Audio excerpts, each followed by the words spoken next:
जय हिंद, नमस्कार, वंदे मातरम सभी स्टूडेंट्स को। आर्मी अग्निवीर के पूरे 50 प्रश्नों का टेस्ट आज होने वाला है, जिसमें जीके, साइंस, मैथ्स और रीजनिंग के 4 पार्ट होते हैं। आपको पता ही है, ये व्हाट्सएप ग्रुप के नंबर हैं, इससे आप ज्वाइन कर सकते हैं। तो ये आर्मी अग्निवीर का टेस्ट है। इस तरह से आपके प्रश्न एग्ज़ाम में आते हैं। पुराने जो पेपर हुए हैं उनसे यहाँ पे आपके लिए क्वेश्चन लिए गए हैं। ठीक है, ये ई बुक वगैरह है, ये आपको ऐप में मिल जाएगी। फ्री नोट्स के लिए भी आप ऐप डाउनलोड कर सकते हैं। ठीक है, चलिए फटाफट से क्लास को शुरू करते हैं। पहला प्रश्न आपके सामने है जीके का।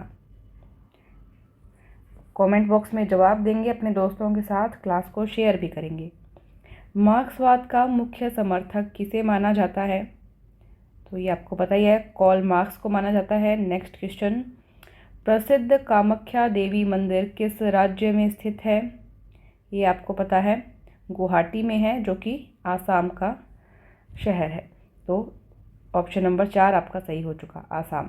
ठीक है, नेक्स्ट क्वेश्चन, सर्वोच्च सैनिक वीरता पुरस्कार कौन सा है? उच्च कोटि की वीरता और बलिदान के लिए दिया जाता है, आपको पता है। ये आपका यहाँ पे राइट आंसर हो जाता है परमवीर चक्र, बिल्कुल सही जवाब। नेक्स्ट क्वेश्चन पर चलते हैं। भारतीय विज्ञान संस्थान कहाँ पे स्थित है? भारतीय विज्ञान संस्थान, बिल्कुल सही जवाब, बेंगलोर में है। नेक्स्ट क्वेश्चन, अंतर्राष्ट्रीय क्रिकेट परिषद का मुख्यालय कहाँ पे स्थित है? ये है आपका, बिल्कुल सही, दुबई में। नेक्स्ट क्वेश्चन, साथ साथ में कमेंट बॉक्स में सभी स्टूडेंट्स जवाब देते रहें। रामायण ग्रंथ किसने लिखी? ये तो बिल्कुल इजी है, आपको पता है, वाल्मीकि जी ने लिखी। अगर महाभारत के संदर्भ में पूछा जाए तो वेद व्यास। महाभारत, वेद व्यास। ठीक है, नेक्स्ट क्वेश्चन देखेंगे। हिमाचल प्रदेश की राजधानी, आपको पता ही है, शिमला। ठीक है, नेक्स्ट क्वेश्चन, पानीपत की तीसरी लड़ाई में मराठा किसके द्वारा पराजित हुए? मराठा किसके द्वारा पराजित हुए? किसके साथ थी लड़ाई, ध्यान है आपको? बिल्कुल, अहमद शाह अब्दाली। कब हुई थी लड़ाई अगर पूछा जाए, किसी को ध्यान में है तो बताएं। 1761 ईस्वी में हुई थी। ठीक है, 1761। नेक्स्ट क्वेश्चन, स्वराज मेरा जन्मसिद्ध अधिकार है, ये किसने कहा था? ये नारा था बाल गंगाधर तिलक का। तो थर्ड ऑप्शन आपका राइट हो जाता है। नेक्स्ट क्वेश्चन, पवित्र ग्रंथ गीता किसके द्वारा लिखी गई थी? गीता, तो आपको पता है, महाभारत के समय में कृष्ण जी ने जो अर्जुन को उपदेश दिए थे वो गीता में सार संग्रहित हैं। तो महाभारत की रचना वेद व्यास जी के द्वारा हुई है, तो गीता की रचना भी वेद व्यास जी के द्वारा हुई है। नोट कर लेंगे इसको। नेक्स्ट क्वेश्चन, भारत, पाकिस्तान और श्रीलंका के अलावा वह कौन सा एशियाई देश है जहाँ की मुद्रा रुपया है? जल्दी से जवाब देंगे।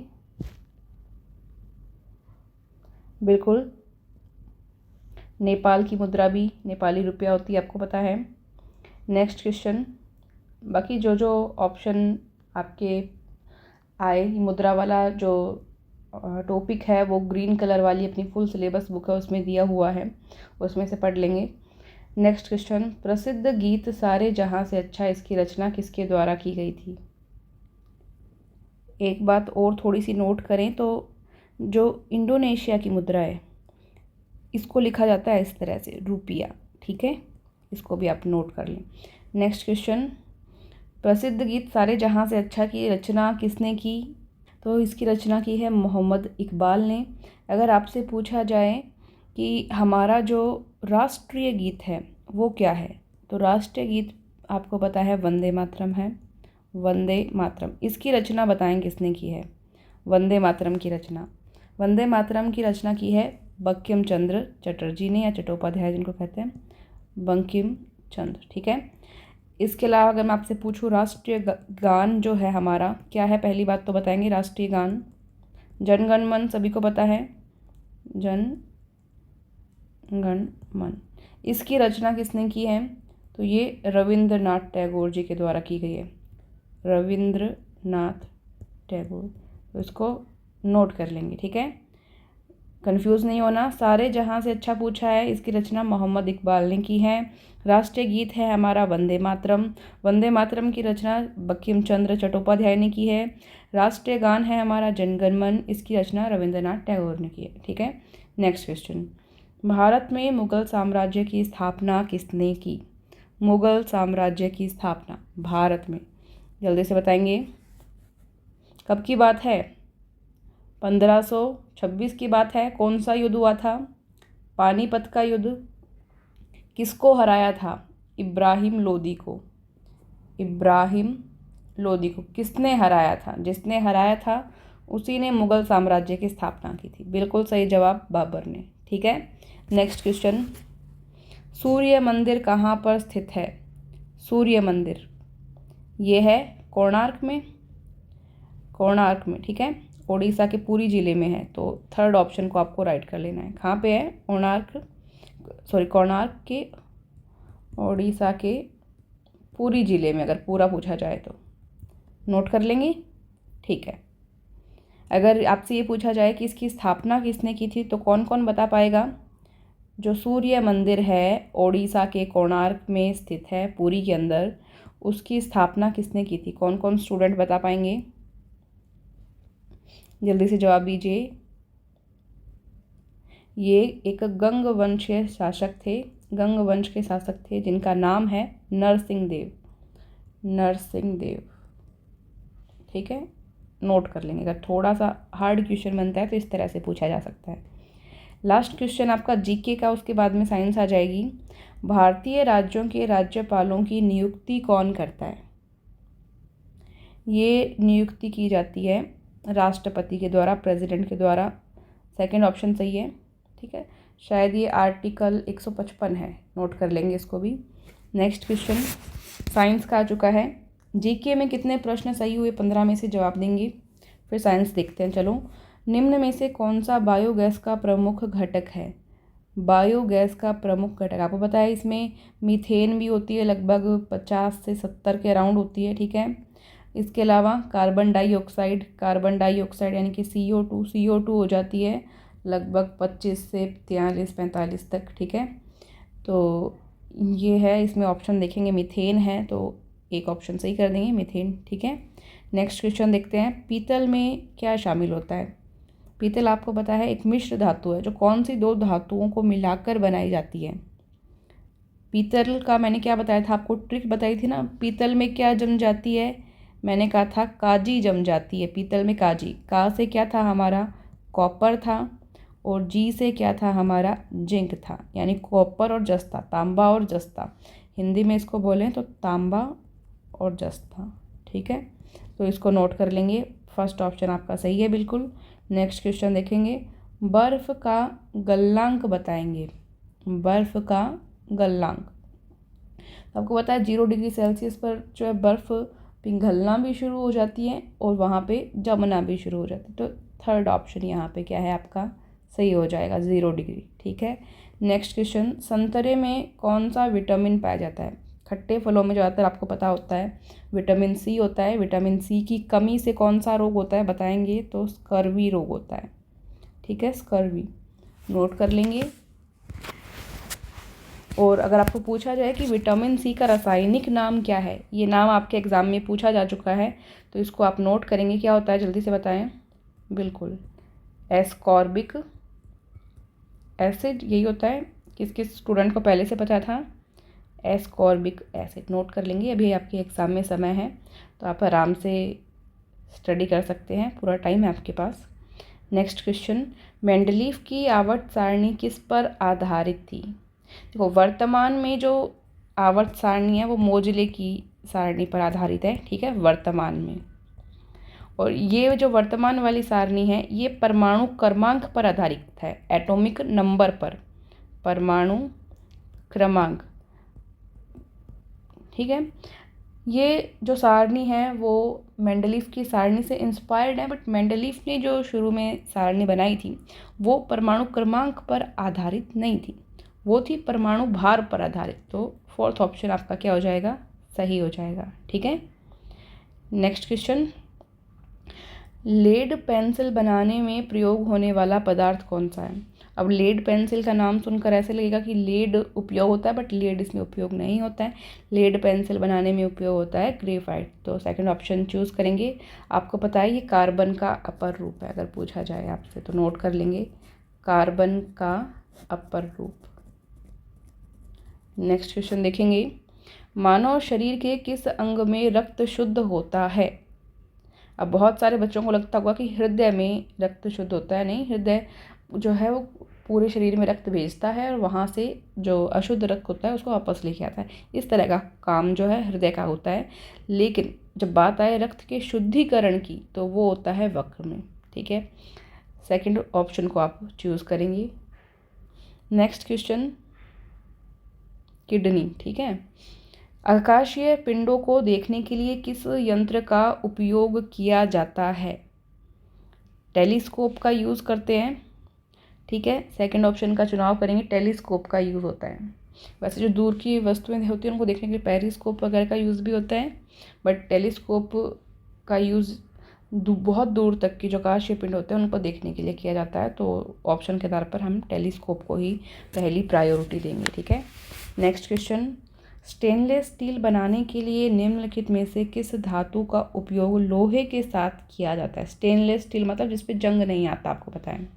क्रोमियम धातु का यूज़ करते हैं इसमें। ठीक है, तो हमारा 24 नंबर जो प्रश्न है इसका उत्तर सही हो जाएगा क्रोमियम। ठीक है, नेक्स्ट क्वेश्चन देखते हैं, रक्त से संबंधित हीमोग्लोबिन में कौन सा जटिल प्रोटीन मौजूद होता है? हीमोग्लोबिन में, हीमोग्लोबिन कहाँ पाया जाता है? रक्त में। ठीक है, कौन सा प्रोटीन मौजूद होता है? आपको पता है इसके अंदर आयरन होता है। ठीक है, लोहा। नेक्स्ट क्वेश्चन, किस विटामिन से हड्डियों को मजबूती मिलती है? आपको अगर पता हो, एक विटामिन ऐसा है जो धूप से भी हमारी बॉडी उसको प्राप्त कर सकती है, मानव स्वयं उसको संश्लेषित कर सकता है, ये होता है विटामिन डी।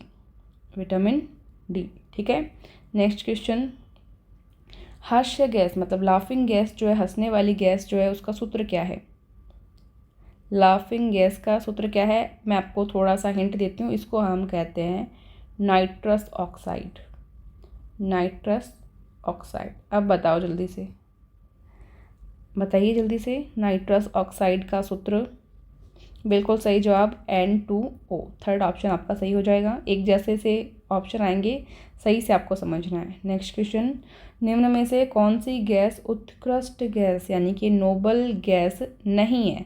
इस नहीं को ध्यान से पढ़ लेना, कई बार स्टूडेंट्स नहीं पढ़ते ही नहीं हैं और उत्तर क्या कराते हैं? गलत कराते हैं। जल्दी से बताओ कौन सी नहीं है?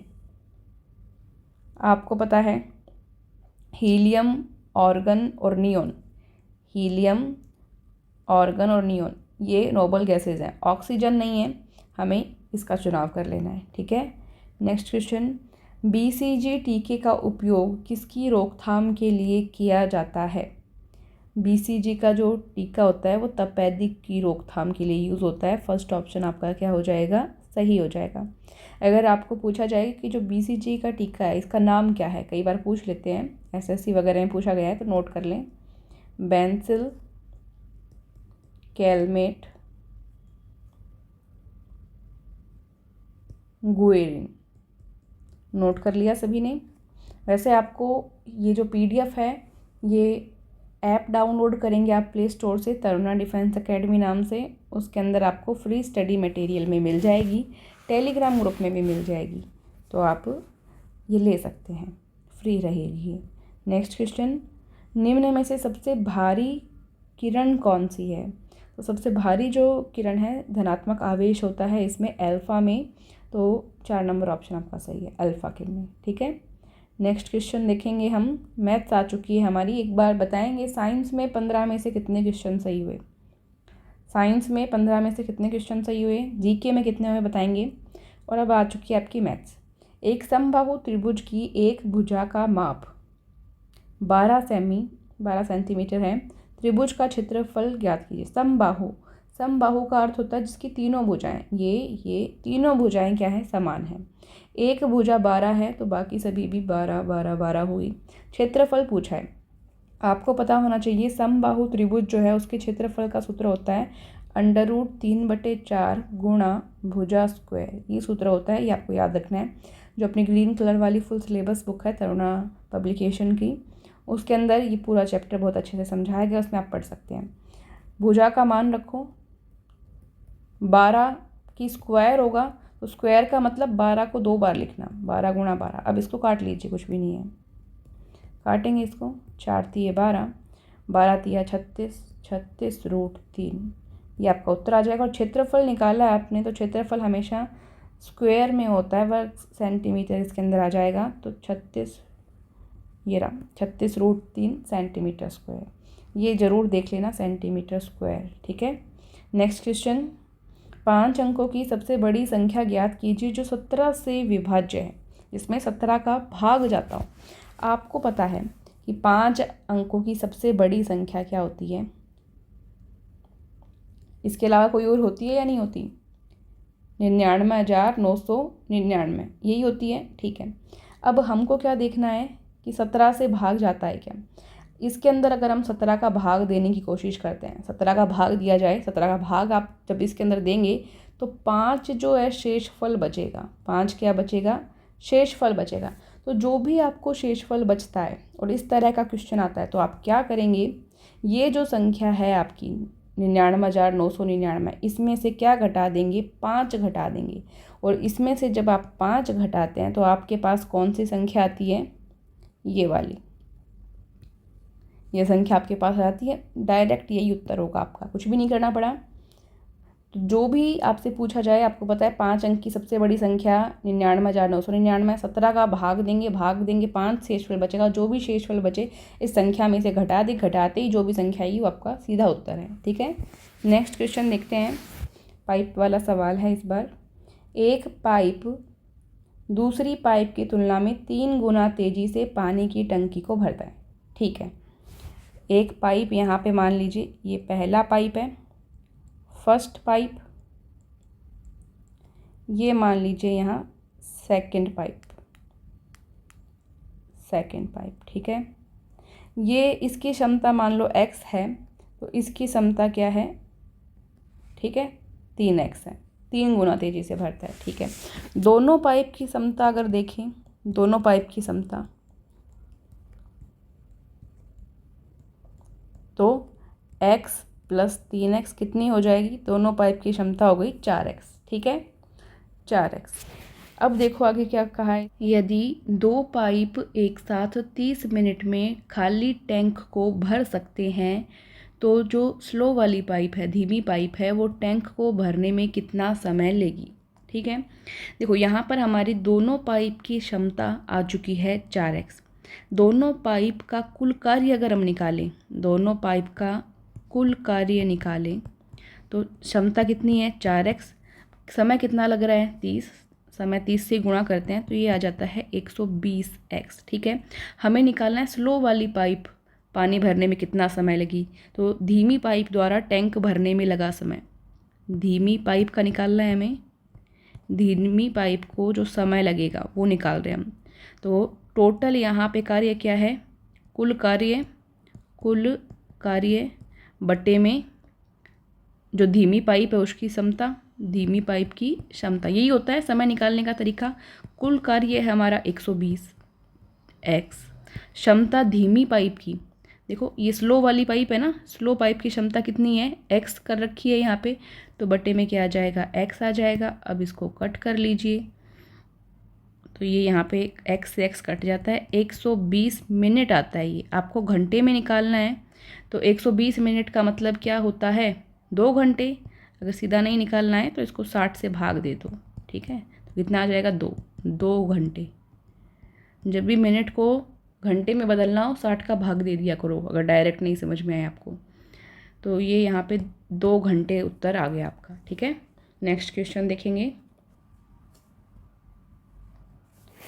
8, 10, 15, 16 और 20 का लसागु ज्ञात कीजिए। ये तो आपको आता ही है, क्या क्या है यहाँ पे आपके पास, देखें 8, 10, 15, 16 और क्या है 20। इजी क्वेश्चन है 2, ये भी आपको अगर ऐसा लग रहा हो इजी क्वेश्चन है तो ये ओरिजिनल पेपर में आया हुआ है, कुछ 1 या 2 क्वेश्चन इजी आ जाते हैं।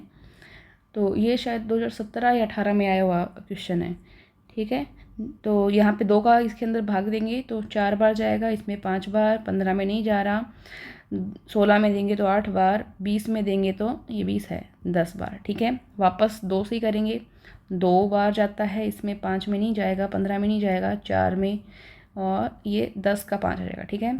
इसको करेंगे 2, 5 में नहीं जा रहा, 15 में नहीं जा रहा, 4 में जा रहा है 5, ठीक है। अब वापस से एक बार 2 का करते हैं तो 1, 5 में नहीं जा रहा, 15 में नहीं जा रहा, 1 और 5, ठीक है। अब 5 का देते हैं इसमें तो 5 में गया, 15 में गया 3 बार, 1 और ये 1। अब 3 का जाएगा तो ये सारे 1 1 1 1 हो जाएंगे, ठीक है।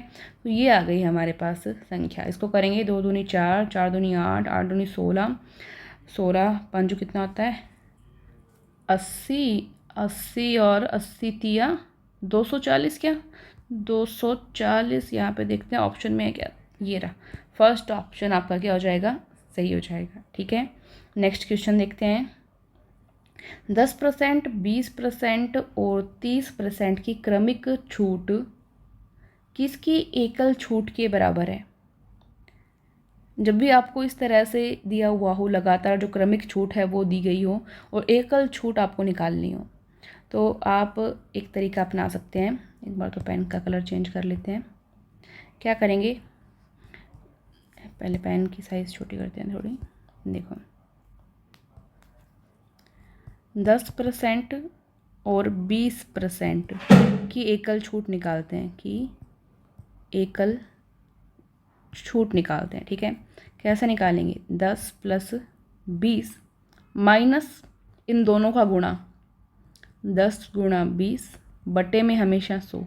इसको सोल्व करो, 10 और 20 ये आपस में जुड़ जाएंगे 30, ये दोनों गुणा कर लेंगे, 10 और 20 को कितने आ जाएंगे 200 बटे में क्या है 100, ये 2 जीरो से 2 जीरो कट जाएगी, 30 में से 2 घटाएंगे 28, ये यहाँ पे 28% आ जाता है एकल छूट, ठीक है। अब देखो आपने यहाँ पे 10% 20% के लिए निकाल ली, कितनी आ गई 28% आ गई। अब 28% और 30% की निकालेंगे तब आपकी आ जाएगी एकल छूट, ठीक है। तो 28% और 30% की एकल छूट, ठीक है। एकल छूट आप निकालेंगे, स्क्रीन पर लिखना थोड़ा मुश्किल हो जाता है बट शायद समझ में आ जाएगा आपको। तो वही a प्लस बी करते हैं, यानी कि 28 प्लस 30 माइनस दोनों का गुणा 28 इंटू 30 बटे में क्या लिखते हैं, हमेशा 100 लिखते हैं। अब जो भी कट होता है उसको कट कर लीजिए, 1 0 से 1 0 कट हो जाएगा। इसको आप सोल्व कर लेंगे, 28 और 30 को जोड़ लेंगे पहले तो कितना आ जाएगा यहाँ पे, ये 58 माइनस 28 को 3 से गुणा कर लेंगे तो ये आ जाएगा लगभग आपका 84 है ना, बटे में क्या है 10 है आपका।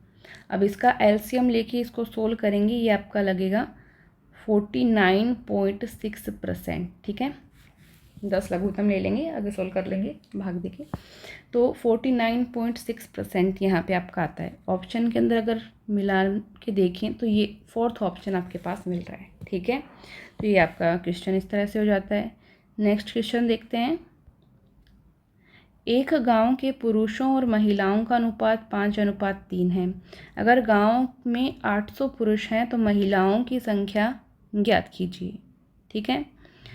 तो ये अनुपात कितना है, पुरुषों का 5 है तो इसको हम 5x मान लेते हैं, अनुपात है ना, बराबर कितना दिया हुआ है 800 दिया हुआ है, 800 पुरुष। इसको सोल्व कीजिए तो x की वैल्यू निकालना चाह रहे हैं हम, 5 कहाँ चला जाएगा, बटे में चला जाएगा, ठीक है।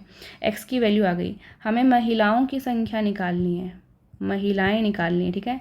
महिलाओं का अनुपात कितना है 3 है, तो हमें वैल्यू निकालनी है 3x की। तो यहाँ पे 800/5 था, हमें 3 से मल्टीप्लाई किया है तो यहाँ पे भी 3 से हम क्या कर देंगे, मल्टीप्लाई कर देंगे। अब इसको हम काट कर सॉल्व कर लेंगे। देखो 5 को इससे काटते हैं हम, 5 एकम 5, 5 छिके 30 और एक 0 आ जाएगा। 160 को फिर 3 से गुणा कर लेंगे, ये हमारे पास आ जाएगा 480 महिलाएं हैं यहाँ पे। तो 4th ऑप्शन हमारा क्या हो जाएगा, सही हो जाएगा, ठीक है। नेक्स्ट क्वेश्चन है 37।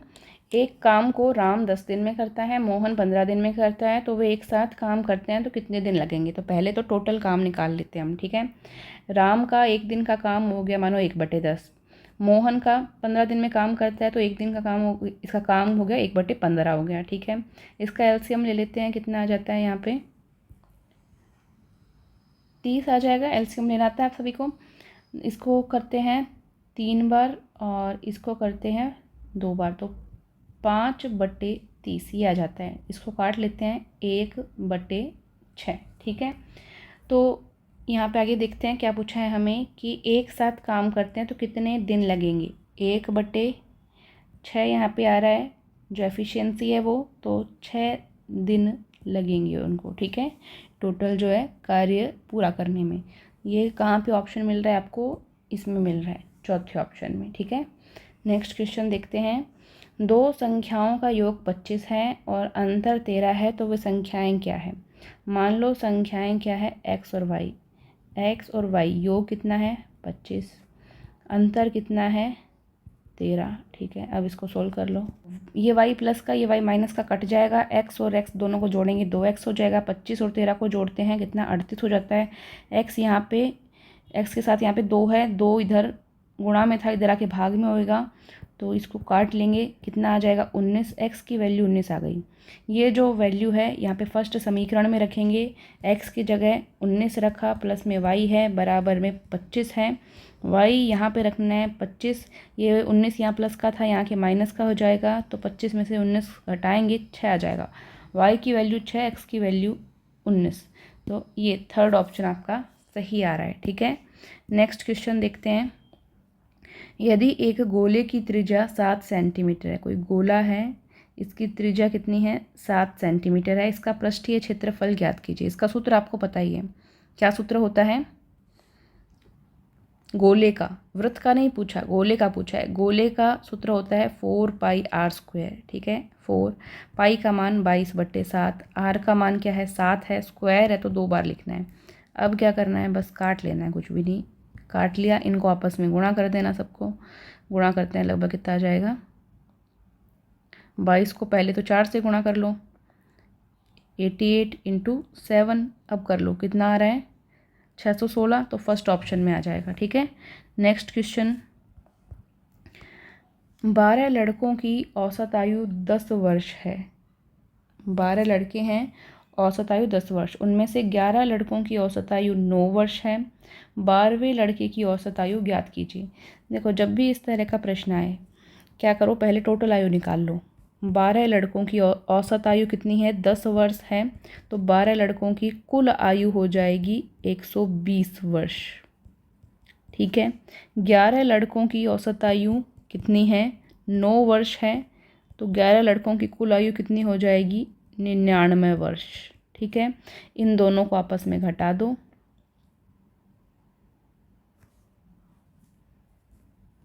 21 वर्ष, ये हो जाएगी 12वें लड़के की आयु। तो ये थर्ड ऑप्शन में आपको मिल रहा है, ठीक है, ये वर्ष है भाई, ठीक है। Next question.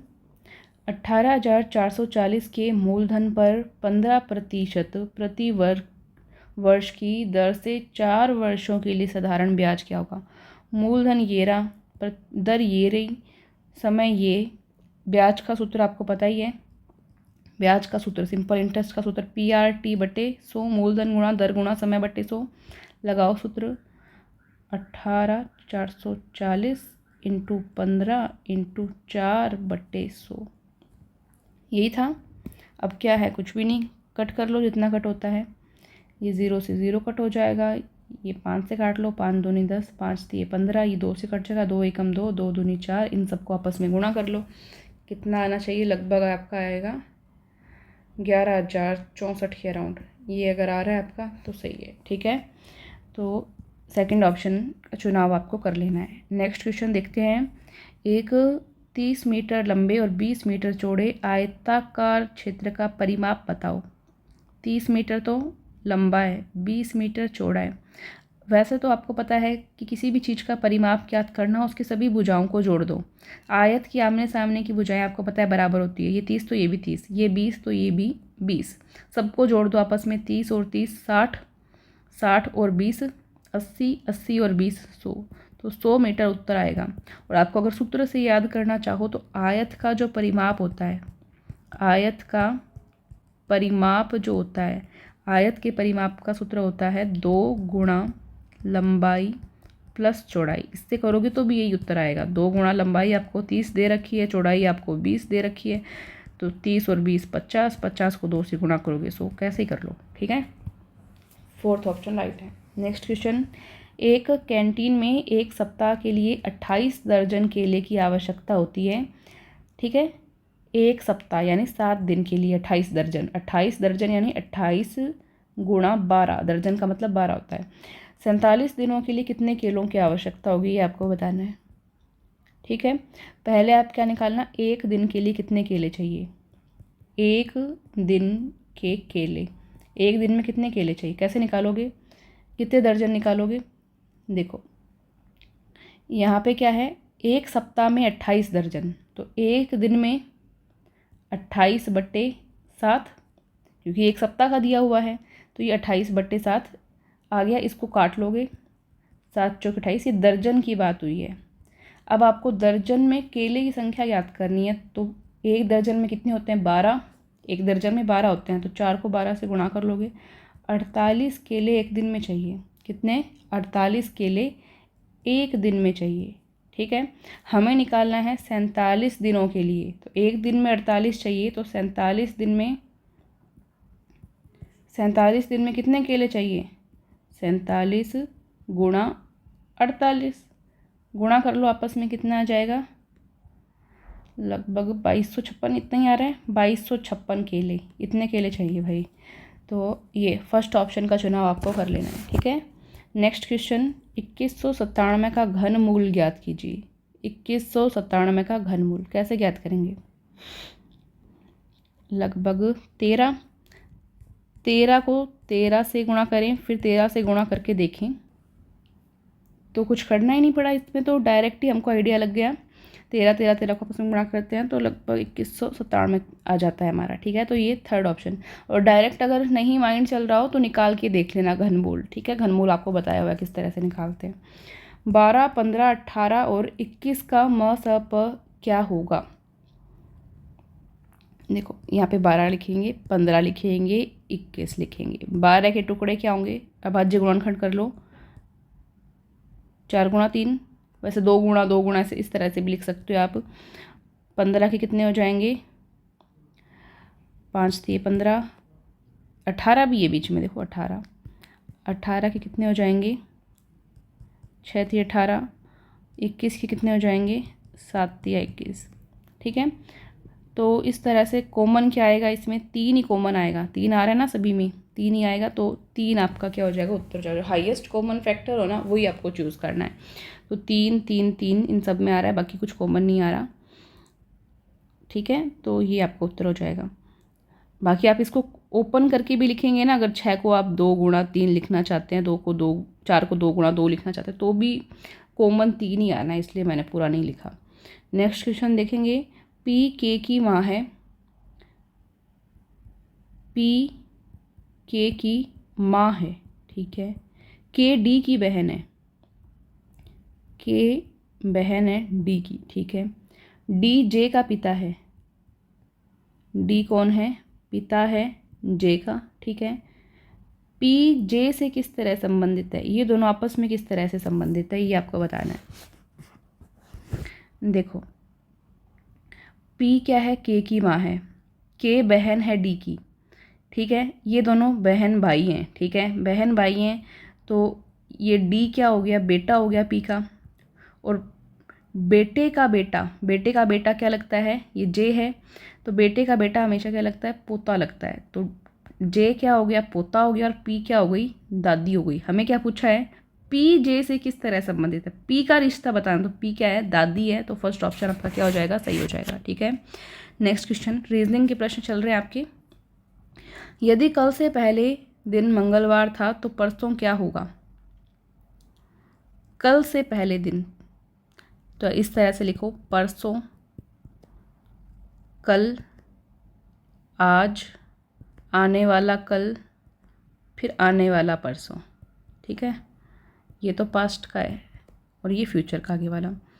तो कल से पहले दिन मंगलवार था, यहाँ क्या है, मंगलवार है परसों, तो कल को क्या हो जाएगा, बुधवार।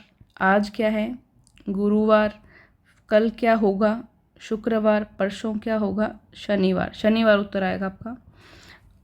ठीक है, थर्ड ऑप्शन। नेक्स्ट क्वेश्चन, दिए गए विकल्पों में से रिक्त स्थान भरें। CMM, COO, GQQ, KU। यहाँ पे क्या आएगा, ऐसा क्वेश्चन आए वो करके देखना पड़ेगा आपको। ABCD साइड में लिख लेना अगर डायरेक्ट याद नहीं हो। देखो, सी के अंदर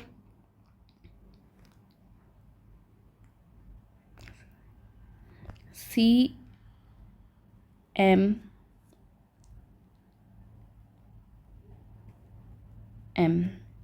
EOO लिख लीजिए, कोई दिक्कत नहीं है।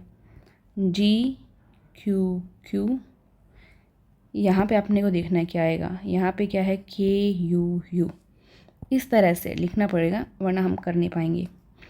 देखो, सी में अगर मैं 2 अल्फ़ाबेट जोड़ूँ, 2 जोड़े हैं मैंने यहाँ पे, ठीक है, क्या किया है, देखो 2 जोड़े हैं तो ई आया है, ई में 2 जोड़े हैं तो जी आया है, जी में मैं 2 जोड़ती हूँ तो क्या आएगा, आई आएगा। ठीक है, आई वाले ये 2 हैं हमारे पास, अभी भी और करना पड़ेगा। अब एम है, एम में 2 जोड़ूंगी ओ में 2 जोड़ूंगी क्यू आया है, क्यू में 2 जोड़ूंगी तो क्या आता है, एस आता है। ठीक है, अब एम में 2 ऐड करूँगी ओ में 2 ऐड करूँगी क्यू में 2 ऐड करूँगी एस, ISS, ये उत्तर होना चाहिए, थर्ड ऑप्शन। ठीक है, इस तरह से आप करके देख सकते हो। डायरेक्ट आपको अगर याद हो ABCD तो आप एक एक सीधा जोड़ते जाएं जो भी है इसमें। दिए गए विकल्पों में से क्रम में लापता संख्या बने। 1, 9, 25, 49, 121। देखो, 1 तो क्या है, 1 की स्क्वायर है, फिर ओड संख्याएं लो, विषम संख्याएं लो। 1 के बाद में विषम संख्या 3 होती है क्योंकि 2 तो सम संख्या होती है। 3 की स्क्वायर करी, 3 को 3 से गुणा 9। उसके बाद विषम संख्या 5 होती है, 5 की स्क्वायर 25, 7 की स्क्वायर 49। इसके बाद 9 की स्क्वायर करनी, 9 की स्क्वायर कितनी होती है, 81। तो थर्ड ऑप्शन आपका सही हो जाएगा। लास्ट क्वेश्चन है आज आपका, यदि MD के पूर्व की ओर 5 मीटर है, पहले तो आपको दिशा पता होनी चाहिए। ऊपर की तरफ आपको उत्तर करना होता है, नीचे की तरफ आपको दक्षिण करना होता है, इस तरफ आप पूर्व करेंगे और इस तरफ आप पश्चिम करेंगे। ठीक है, अब देखो, MD के पूर्व की ओर 5 मीटर है, तो MD के, तो पहले D मान लेते हैं, मानो ये D है, D के 5 मीटर पूर्व की ओर कौन है, M है। ठीक है, FD के दक्षिण की 5 मीटर है, F क्या है, दक्षिण में है D के। ठीक है, तो ये 5 मीटर दक्षिण में F हो गया। ठीक है, KF के पूर्व की ओर 5 मीटर है, तो F का पूर्व दिशा ये हो गई 5 मीटर, तो यहाँ पे कौन हो गया, K हो गया। ठीक है, M और K के संबंध में M K के संबंध में किस दिशा में है, M का बताना है हमें, तो K से उत्तर दिशा में जाते हैं तब M आता है, तो उत्तर दिशा में सेकंड ऑप्शन है। ठीक है, और अगर उल्टा पूछता कि K M के संबंध में किस दिशा में, तो K कौन सी दिशा में होता, फिर दक्षिण दिशा में, इस तरह से बताना। ठीक है, तो ये आपके पूरे 50 प्रश्न हो चुके हैं। 50 में बताएंगे कि कितने प्रश्न आपके सही हुए। ऐसे ही और वीडियो देखने के लिए चैनल को सब्सक्राइब करें और अपने दोस्तों के साथ लाइक और शेयर ज़रूर करें। Thank you.